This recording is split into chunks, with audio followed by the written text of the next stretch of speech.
Assalamualaikum warahmatullahi wabarakatuh.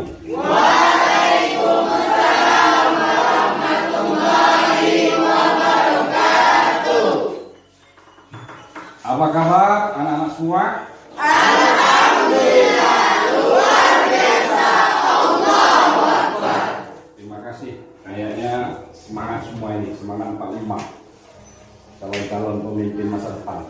Amin. Baik, sebelum kita memulai pelajaran kita hari ini, Bapak ingin terlebih dahulu mengabsen kalian, siapa yang tidak hadir dan siapa yang hadir.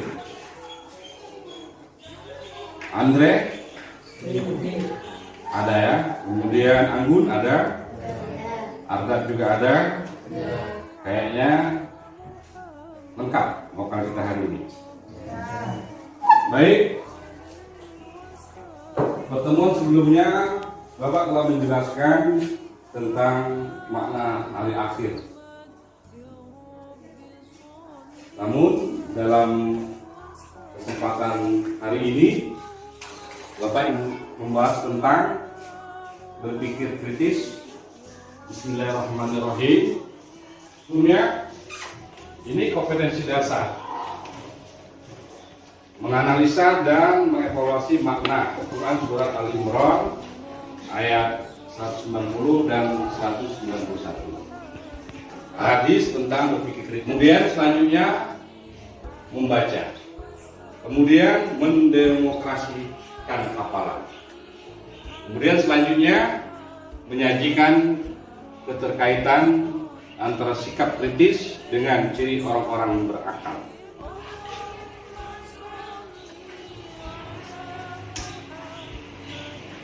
Ini Quran surat Al-Imran ayat 190 sampai 191 yang berbicara tentang berpikir kritis. Ini lapasnya. Coba perhatikan ke depan anak-anakku sekalian. Bismillahirrahmanirrahim. Inna fi khalqis samawati wal ardh wa ikhtilafil laili wan nahari la ayatin liulil albab alladzina yazkuruna Allaha qiyaman wa qu'udan wa 'ala junubihim wa yatafakkaruna fi khalqis samawati wal ardh Rabbana ma khalaqta hadza batila subhanaka wa qina adzaban nar.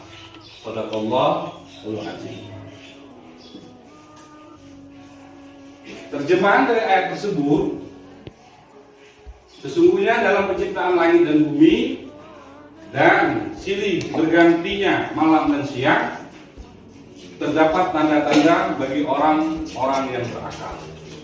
Orang-orang yang mengingat Allah sambil berdiri atau duduk atau dalam keadaan berbaring. Dan mereka memikirkan tentang penciptaan langit dan bumi.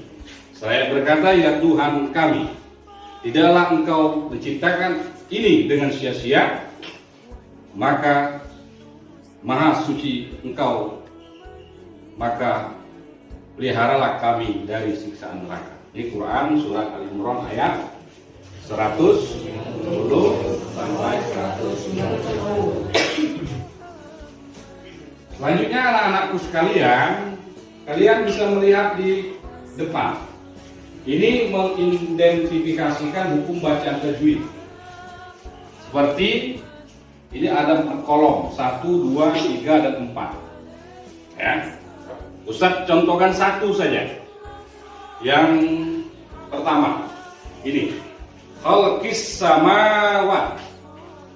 Itu hukum bacaannya dalam ilmu tajwid itu idgham samsiah. Karena apa? Terdapat huruf alif lam diikuti huruf sin.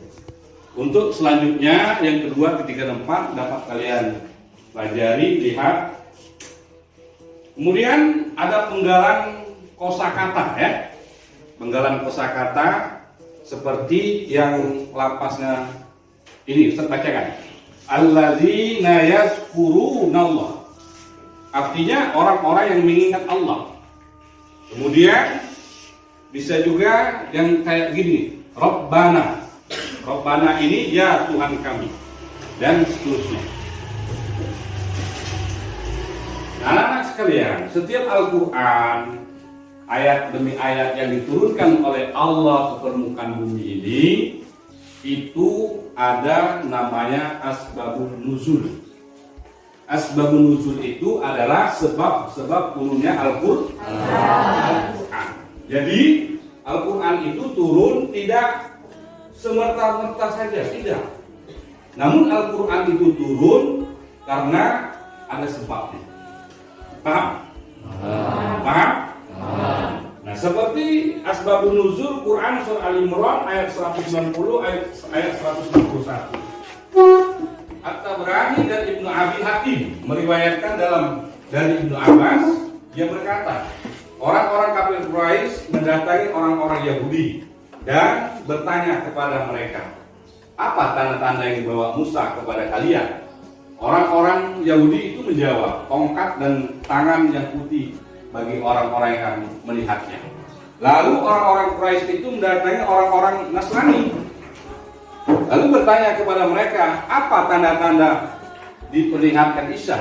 Mereka menjawab, dia dulu menyembuhkan orang yang buta, orang yang sakit kusta, dan menghidupkan orang mati. Lalu mereka mendatangi Nabi Sallallahu Alaihi Wasallam, lalu berkata beliau, berdoalah kepada Tuhanmu untuk mengubah Bukit Sofa menjadi emas untuk kami. Lalu beliau berdoa, maka turunlah firman Allah, Quran surah Al-Imran ayat 191. Ya anak-anak ya.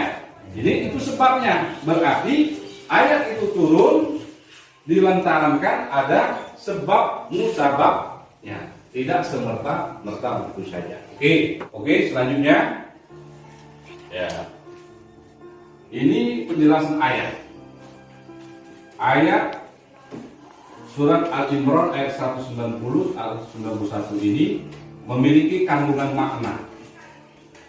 Satu, pemikiran terciptanya siang dan malam serta silih berganti secara teratur menghasilkan perhitungan waktu bagi kehidupan manusia. Semua itu menjadi tanda-tanda kebesaran Allah Subhanahu wa taala bagi orang-orang yang berakal sehat. Kemudian yang kedua, tidak ada satupun ciptaan Tuhan itu yang sia-sia, tidak ada. Ya, karena semua ciptaannya adalah inspirasi bagi orang-orang berakal. Yang ketiga, ciri khas orang-orang berakal itu apabila memperhatikan sesuatu selalu memperoleh manfaat dan terinspirasi oleh tanda-tanda kebesaran Allah Subhanahu wa taala di alam ini. Yang terakhir tepat, selalu ingat Allah Subhanahu wa taala dalam segala keadaan, baik waktu berdiri, waktu duduk maupun berbaring. Jadi itu makna yang terkandung dalam surat Al-Imran ayat 190 191. Kemudian selanjutnya ini makna yang terkandung dalam surat kesimpulan surat Al-Imran ayat 190 ayat 191, yaitu tentang orang-orang yang tidak hanya berpikir namun dibarengi juga dengan berzikir kepada Allah dalam segala keadaan, yang kemudian bisa menyadari kesucian Allah dan menyadari kelemahan dirinya sebagai makhluk. Jadi setelah kita menghayati, mengamalkan, mengkaji ayat Quran surat 190-191 ini, maka kesimpulan ayat ini manusia berpikir harus dibarengi dengan berzikir sehingga hasilnya akan memperoleh kebaikan. Yang selanjutnya, manfaatnya. Ketika seorang itu berpikir kritis, maka akan ada manfaat. Yang pertama, dapat menangkap makna dan hikmah di balik semua ciptaan Allah Subhanahu wa taala. Yang kedua, dapat mengoptimalkan manfaat alam untuk kepentingan umat manusia.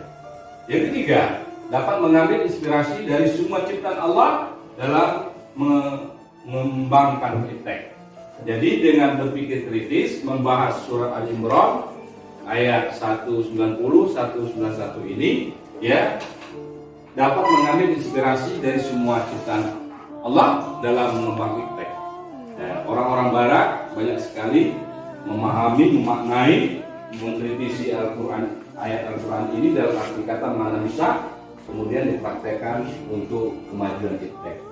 Kemudian yang keempat, mengantisipasi terjadinya bahaya dengan memahami gejala dan fenomena alam. Kemudian selanjutnya, makin bertambahnya keyakinan tentang adanya hari pembalasan. Yang keenam, makin termotivasinya untuk menjadi orang yang visioner. Jadi orang-orang yang berpikir kritis itu orang-orang yang berkemajuan, orang-orang yang memiliki pemahaman yang maju, bukan mundur. Tapi kalau orang yang tidak ada berpikir kritis itu orang itu mundur. Berarti anak-anak ya harus berpikir kritis, apalagi seorang pelajar, apalagi seorang siswa, dan dia harus memang benar-benar berpikir kritis.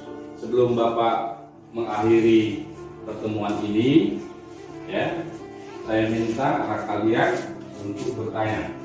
Satu pertanyaan yang berkaitan dengan berpikir kritis. Ya silakan.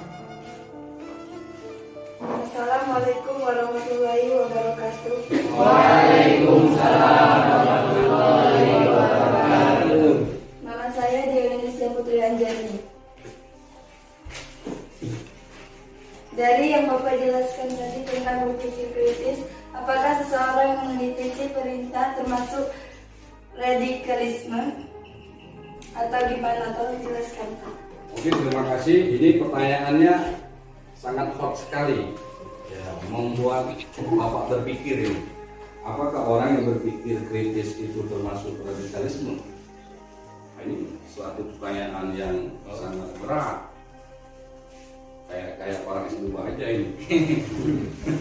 Baik, namun Bapak berusaha untuk menjelaskan orang yang berpikir kritis, apalagi kritis atau kritik untuk kebaikan seseorang, itu bisa dikategorikan dalam arti kata amar ma'ruf nahi munkar.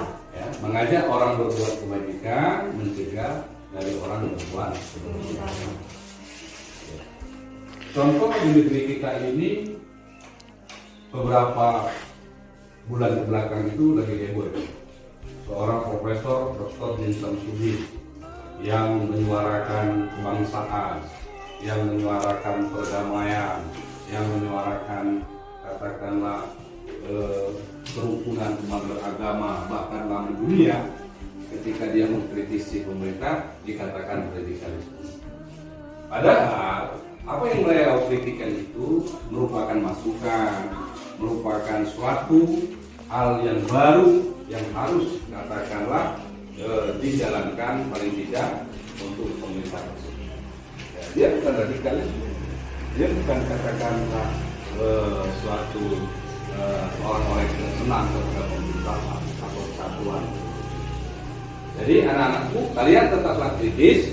Namun kritis itu harus memiliki etika, sopan santun, tata bahasa sesuai dengan apa yang kita pelajari.